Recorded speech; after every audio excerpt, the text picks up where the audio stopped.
자, 지금 소렌토 1.6 하이브리드를 운전하고 있고요. 시승기 계속 보여드린다 그러고 좀 미뤄졌었죠. 시승차는 2박 3일 있다가 가니까 보통 되게 부지런히 열심히 찍게 되는데, 이렇게 갖고 있는 차는 내일 찍으면 되지 모레 찍으면 되지 이러다가 늦어졌네요. 일단 소렌토는 지금 출고 후에 거의 3,000km 정도 타는 동안 연비는 평균 15.3 정도 나왔네요. 이 차의 사양은 소렌토 하이브리드 1.6이고요. 거기에 초창기에 나왔던 풀옵션이에요. 인증 문제 때문에 잠깐 중단됐다가 한 이틀 정도 사전 계약만 딱 받았다가 그 물량을 어느 정도 소화하고 난 다음에 6월 지나서 7월쯤인가 다시 재출시를 했었죠. 재출시하면서는 옵션을 약간 바꿔서 그래피티라든가 뭐 그런 트림을 추가했었는데, 이거는 그 전에 나왔던 등급에서는 가장 많은 옵션이 들어간 모델이에요. 일단 하이브리드 자동차이기 때문에 이 차의 연비를 얘기 안 할 수가 없어요. 15.3km가 공인 연비하고 상당히 비슷한 수치인데요. 어떻게 운전을 해도 어떤 길을 가도 이 정도 연비가 나오고 있어요. 고속도로에서도 비슷하게 나오고요. 그리고 막히는 길을 가도 사실 비슷한 연비가 나옵니다. 지금 시동 걸고 나서는 16.3, 오히려 연비가 더 좋아요. 그리고 여기가 저희 사무실 근처에 이제 언덕길이 있는 곳인데, 연비가 언덕을 올라가면 굉장히 나빠지겠거니 이렇게 생각하는데 뭐 그렇지가 않아요. 이 하이브리드라는 게 연비를 아주 좋게 막 지금 수치에 뭐 30-40% 이상 개선하는 수치로 만들기도 힘들고 아주 나쁘게 만들기도 힘들어요. 그래서 운전 습관이 정말 기괴하지 않은 이상 누가 운전을 해도 한 14에서 17 사이 그 정도 연비는 나오지 않을까 예상이 되는 차예요. 이번에는 파워트레인 얘기를 해볼게요. 이 차를 처음 타고서 가장 놀란 게 파워트레인이었는데요. 1.6L 가솔린 엔진하고 전기 모터를 결합해서 180마력을 내주고 있어요. 전혀 이 차를 달리는데 부족한 게 없습니다. 1.6L 가솔린 엔진만 생각하면은 SUV 큰 차에다가 1.6 가솔린 엔진 달아서 그게 달리겠냐, 힘이 넉넉하겠냐 이런 걱정을 할 수가 있는데, 이 전기 모터가 주는 초반의 토크, 그러니까 가속 페달을 밟았을 때 처음 출발할 때 쑥 밀고 나가는 힘, 이런 거가 모터의 장점, 엔진의 장점 두 개를 합쳐가지고 하이브리드로 작동을 하기 때문에 일상적인 주행에서 굉장히 여유 있는 힘을 느끼게 해줘요. 실제로는 최근 들어 타본 차 중에 제일 좋은 인상적인 파워트레인이 아닌가 생각이 되고요. 하이브리드 기술을 굉장히 빠르게 발전시켰다. 현대기아차가 하이브리드를 되게 빨리 개발을 했구나, 이런 거를 알 수가 있었어요.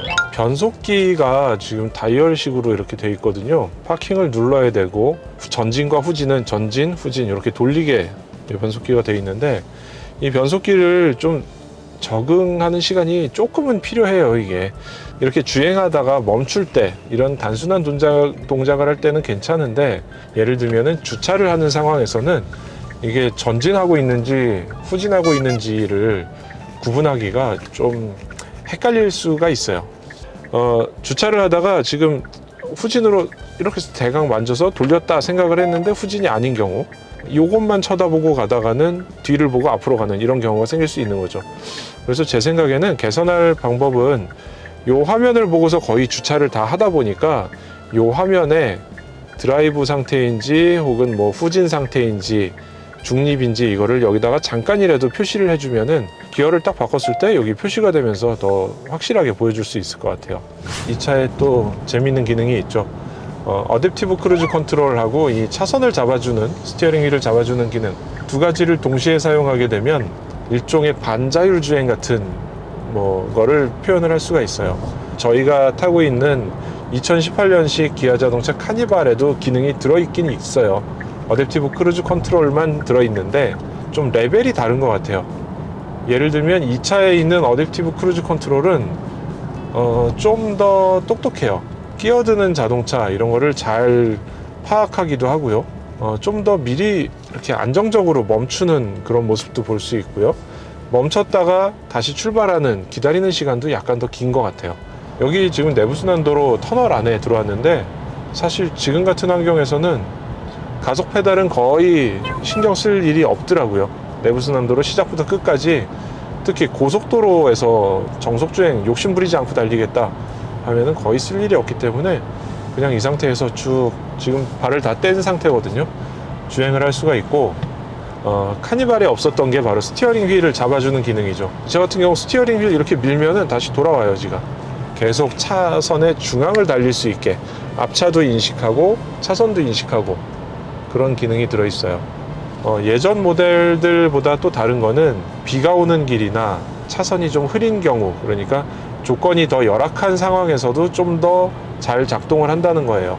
그리고 잡아주는 힘도 꽤 있어서 커브 곡선을 돌아갈 때도 좀 각도가 꽤 많이 돌아가야 되는 그런 곡선에서도 스티어링 휠을 잘 잡아주죠. 근데 단 하나 주의할 거는 이 차가 자율주행 기능은 아니라는 거예요. 혼자 주행하는 게 아니라 운전자를 보조해주는 시스템으로만 역할을 제한하고 있어요.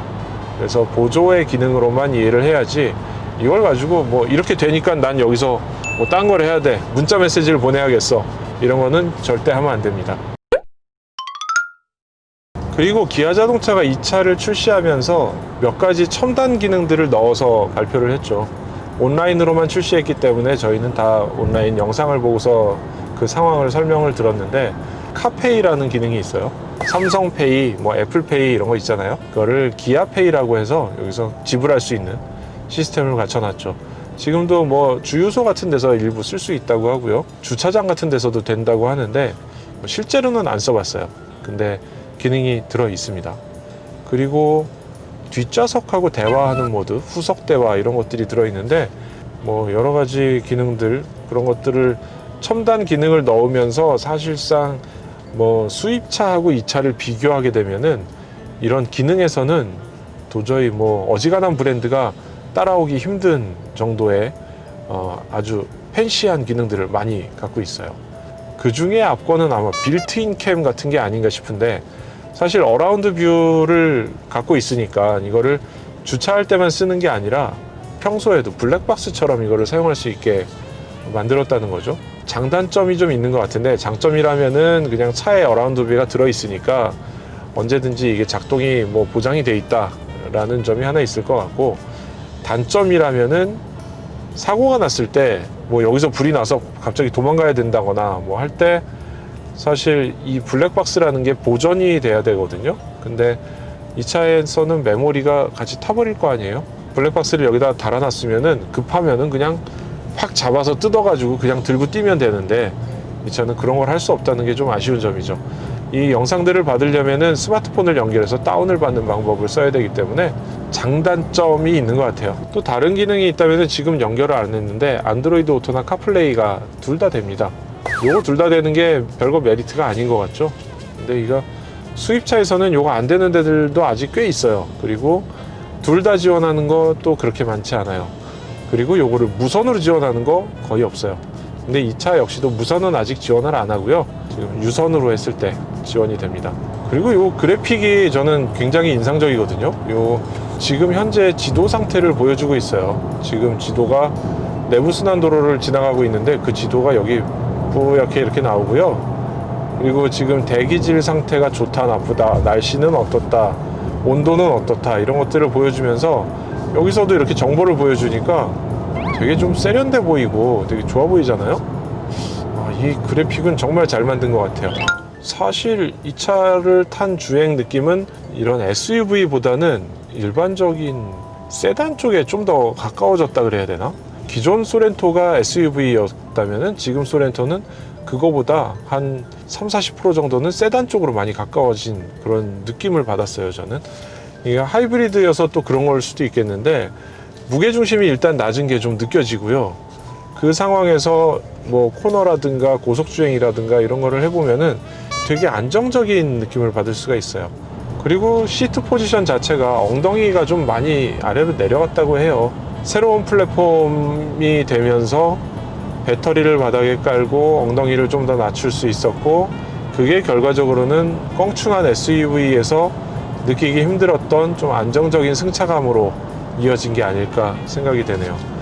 하체는 살짝 단단한 편이에요. 그렇게 타이어도 말랑말랑하고 부드러운 느낌은 아니고 아주 푹신하고 좋다 이런 느낌보다는 그냥 적당하다라는 느낌이 어울리는 그런 차네요. 결론적으로는 뭐 승차감, 그 다음에 주행 성능, 그리고 편의사양 이런 거 전반적으로는 굉장히 만족스러운 상품성을 가진 차고요. 불만족스러운 거는 하나죠. 가격. 이 차를 저는 그 하이브리드 혜택을 못 받기 때문에 기아 자동차가 보상하겠다고 한 그 보상 금액을 받고 구입을 한 건데, 그거를 못 받고 구입을 한 경우에는 좀 더 그 가격의 차이가 더 크게 느껴졌겠죠. 그런 거를 감안하더라도 꽤 비싸요. 5천만 원이잖아요, 이게. 5천만 원이면은 저희가 수입차 같은 거하고 고를 수 있는 선택의 폭이 되게 많으니까 큰 차이가 있는 것 같아요.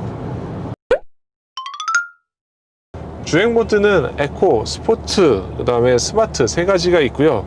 드라이브 모드라고 되어 있는 데에서 돌리면은 주행 모드가 바뀝니다. 가장 극적으로 바뀌는 거는 앞에 계기판이 그래픽 디자인들이 완전히 바뀌어요. 이게 에코 모드고요. 스포츠 모드에서 쭉 바뀌죠. 스마트 모드에서는 또 이렇게 바뀌어요. 스포츠 모드라고 해서 별다른 대단한 기능이 있는 건 아니고요. 좀 변속기의 변속 타이밍이 좀 달라지고 가속 반응이, 악셀 반응이 좀 더 좋아지는 거죠. 뭐 실상 이거를 시승할 때는 굉장히 중요하게 생각해요. 주행 모드 같은 거 이런 것도 있다 저런 것도 있다 하는데, 실제 이거를 뭐 데일리카로 쓰게 되면은 주행 모드 같은 거 별로 중요하지 않습니다. 거의 안 쓰게 돼요. 이 변속기 패들 시프트 같은 것들도 제가 지금 뭐 10년 정도 탔던 차도 패들 시프트가 있고요. 이 차도 역시 하이브리드인데도 이런 게 붙어서 나오는데, 요거는 진짜로 사용하는 일이 드문 옵션이에요. 요즘 현대기아차가 잘하고 있다고 생각되는 거 중에 하나가 요 사이드미러 위치를 좀 보면은 아실 것 같아요. 사이드미러 위치가 이렇게 문짝 옆에 붙어 있는 것들, 요게 시야에 굉장히 유리해요. 요 앞에 창 하나에 요만큼 나온 거 있잖아요. 요 공간을 가지고 옆에를 보는데 이게 굉장히 뭐 그거 가지고 그래 할 수 있는데 굉장히 좋아요. 이게 언덕길에서 우회전 좌회전 할 때, 내리막에서 우회전 좌회전 할 때 보면은 요 사이로 보이는 게 있어요. 그리고 이 A필러가 사실 시야를 가리는 게 굉장히 큰데, A필러 디자인을 잘 못하는 게 미국차 브랜드들이죠. 좁은 공간에서 뭘 확인할 필요가 없어서 그럴 수도 있을 거예요. 근데 A필러 디자인을 이렇게 운전자가 보기에 여기서 시선을 가능한 적게 차지하는 위치로 만들기도 하고요. 심지어 현대모비스에서는 이거를 투명한 A필러를 하고 만들어서 디스플레이하고 섞어서 만들기도 하죠. 그만큼 여기가 안전한 운전을 하는데 굉장히 중요한 위치인데, 사이드미러를 옆에 문짝에 붙였고요.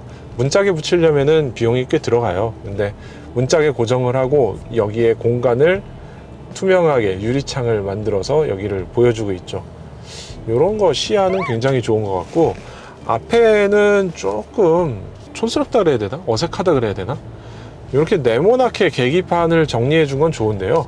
그 뒤로 헤드업 디스플레이 있는 부분까지는 여기는 왜 이렇게 동그랗게 살려놨을까요? 이 가로 쫙쫙 이어진 디자인에서 좀 이건 해치는 게 아닐까라는 생각이 좀 들어요. 나머지 시야는 굉장히 좋은 편이에요. 소음에서는 막 되게 정숙한 아주 조용한 뭐 고급 세단 같은 느낌은 아니에요. 엔진 소음도 좀 거칠기는 해요. 이게 아주 부드러운 느낌, 그런 소리는 아니고 약간 좀 단단하면서도 앵하면서 1.6L 엔진의 그 소리가 있어요. 근데 피부로 전해지는 진동이나 이런 거에서 굉장히 줄어들었으니까 그 면이 장점인 것 같고요. 디자인만 조금만 좀 아쉬운, 조금 과한 디자인들이 있는데 그것만 좀 빼면은 제 입장에서는 굉장히 좋은 차라고 생각이 되네요. 주행은 마치고 저희가 차를 세워놓고 설명을 좀 드리도록 하겠습니다.